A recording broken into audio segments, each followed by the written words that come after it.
क्या एक माँ की पुकार 7 समंदर पार उसकी मासूम बेटी को आज़ाद करा पाएगी? क्या एक 5 साल के मासूम की तड़प हमारी सरकार को झंझोर पाएगी? और सबसे बड़ा सवाल, क्या ये कोई साजिश थी या बस एक हादसा?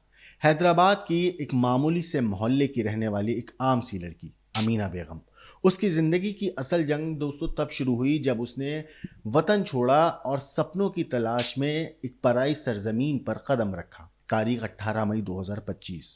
लेकिन हालात किसी काले ख्वाब जैसे उस दिन साबित होने वाले थे, क्योंकि अमीना की फ्लाइट जैसे ही दुबई पहुंची, वहां एयरपोर्ट पर उसके स्वागत में कोई नौकरी का कॉन्ट्रैक्ट नहीं था, बल्कि इंतजार कर रही थी जेल की सलाखें। दरअसल एक बैग जिसमें सिर्फ कपड़े होने थे, लेकिन जब वो बैग दुबई के एयरपोर्ट पर खोला गया तो उसमें निकली जहरीली हकीकत, ड्रग्स। और वहीं से शुरू हुई एक मां की चीख, एक बेटे की तड़प और सिस्टम से जंग की एक शुरुआत।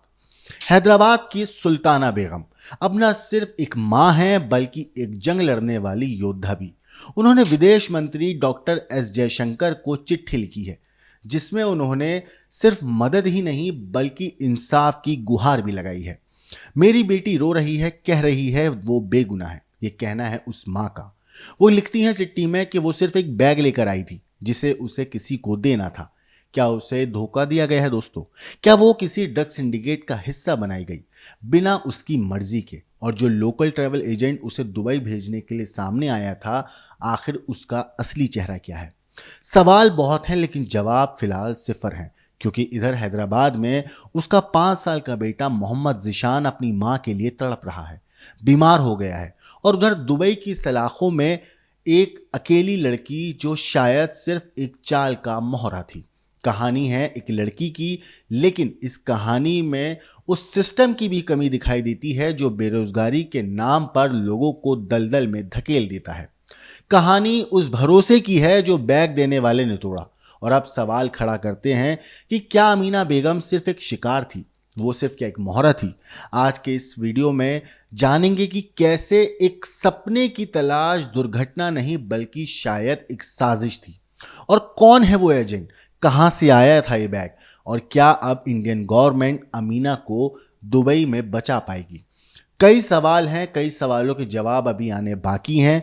लेकिन दोस्तों एक बात तय है, इस कहानी में बहुत कुछ ऐसा है जो अभी तक पर्दे के पीछे है। हैदराबाद की रहने वाली अमीना बेगम को क्या पता था कि नौकरी के सपने को लेकर वो जो सफर दुबई के लिए शुरू कर रही है, वो सीधा उसे जेल की सलाखों के पीछे ले जाएगा। नौकरी की तलाश में दुबई पहुंची अमीना अब वहां की जेल में बंद है, और उसका 5 साल का बेटा है मोहम्मद जिशान, जो अपनी मां के बिना कह रहे हैं कि बीमार हो गया है। अमीना हैदराबाद के किशनबाग इलाके की रहने वाली है। घर की माली हालत ठीक नहीं थी, पति ने साथ छोड़ दिया था, एक छोटा मासूम बच्चा था, परवरिश की उसकी जिम्मेदारी थी, घर में कोई कमाने वाला नहीं था, कोई पैसे का जरिया नहीं था जिससे जिंदगी गुजर सके। इसी बीच एक लोकल ट्रैवल एजेंट ने अमीना को दुबई में एक ब्यूटी पार्लर में नौकरी का ऑफर दिया। अमीना को एक उम्मीद की किरण दिखाई दी और वो 18 मई 2025 को दुबई के लिए निकल जाती है। लेकिन जैसे ही वो दुबई एयरपोर्ट पर उतरी, वहीं पर पुलिस ने उसे गिरफ्तार कर लिया। बाद में पता चला कि जिस बैग को अमीना कपड़ों का बैग समझ रही थी, उसमें ड्रग्स भरे हुए थे। वो बैग उसे किसी और को देने के लिए दिया गया था, और अब वही बैग उसकी मुसीबत की सबसे बड़ी वजह बन गया है।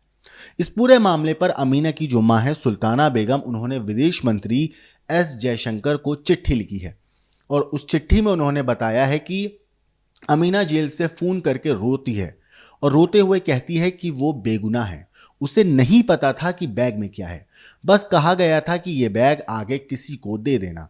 अब सुल्ताना बेगम इंडियन एम्बेसी और काउंसलेट से अपील कर रही हैं कि उनकी बेटी को कानूनी मदद दी जाए और जल्द से जल्द रिहा करवाया जाए। उनका इस पूरे मामले पर यह भी कहना है कि अमीना को जो ड्रग तस्कर हैं, उन्होंने बेवकूफ़ बनाकर उसका फ़ायदा उठाकर सीधेपन का उस लड़की का इस्तेमाल किया है, और असली दोषी तो कोई और लोग हैं जिन्होंने ये बैग उसे पकड़ाया था।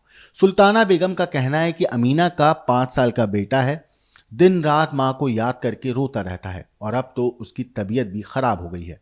परिवार की मांग साफ है, अमीना को जल्द से जल्द रिहा किया जाए और कानूनी मदद मिले ताकि एक माँ अपने बेटे से मिल सके।